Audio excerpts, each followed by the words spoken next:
Ayun guys, dito kami mag-dinner sa High Bridge dito sa Cagayan City. Overview na restaurant. Yan, ganda.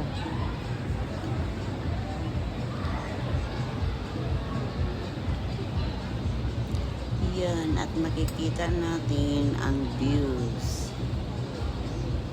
At ang magagandang light.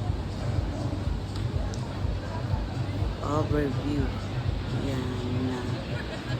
Ito na yun, Cagayan. Ang ganda ng restaurant ito. Napakadami talaga. Kasi dapat pupunta dito kami ng Kapuya. Yan, naghintay ng 1 hour for makapasok. Ang gaganda talaga ng views. Ang view lang.